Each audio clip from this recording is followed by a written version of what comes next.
Cockroach जनता पार्टीवर पहिली कारवाई. प्रचंड लोकप्रियतेनंतर सोशल मीडियावर अकाउंट भारतात बंद.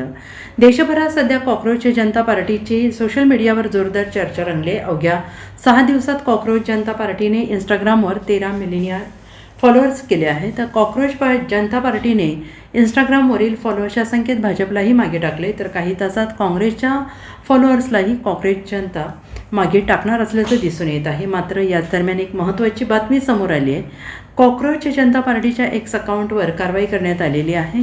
कॉक्रोच जनता पार्टीचे एक्स अकाउंट भारतात बंद करण्यात आलेलं आहे. प्रचंड लोकप्रियतेनंतर कॉक्रोच पार्टीचं एक्स अकाउंट बंद केलं गेलं आहे. एक्सच्या अकाउंट बंद करण्यामागील सध्या अधिकृत कारण समोर आलेलं नाही. कॉक्रोच जनता पार्टी संस्थापक अभिजित दिपके यांनी याबाबत स्वतः माहिती दिली. इंस्टाग्राम अकाउंट देखील बंद करण्याचा प्रयत्न केला जात होता, परंतु ते बंद न झाल्यामुळे आमचं एक्स अकाउंट भारतात बंद करण्यात आलेलं आहे, असं अभिजित दिपके यांनी म्हटले.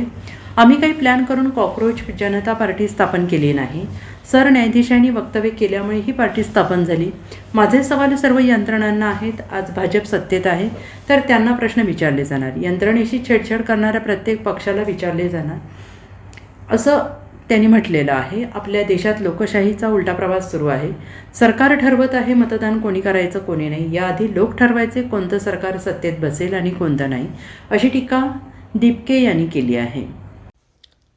हेलो एवरीबॉडी, जिसका डर था वही हुआ. पहले इन लोगों ने हमारा अकाउंट हैक करने को ट्राई करा. जब इनसे हैक नहीं हुआ तो अब इन्होंने हमारा ट्विटर हैंडल इंडिया में बंद कर दिया है, बैन कर दिया है. आप सभी लोग देख सकते हैं ट्विटर पर जाकर कि हमारा कॉकरोच जनता पार्टी का ऑफिशियल ट्विटर हैंडल अभी इंडिया में नहीं दिख रहा है किसी को भी. तो मैं चाहता हूँ आप लोग सब आवाज़ उठाए और आप लोग पूछे ये अकाउंट हैंडल क्यों बैन किया गया, इससे ऐसा क्या लिखा था. हमने तो कोई गलत चीज़ नहीं लिखी थी. हम तो खाली रेजिग्नेशन मांग रहे थे मिनिस्टर का.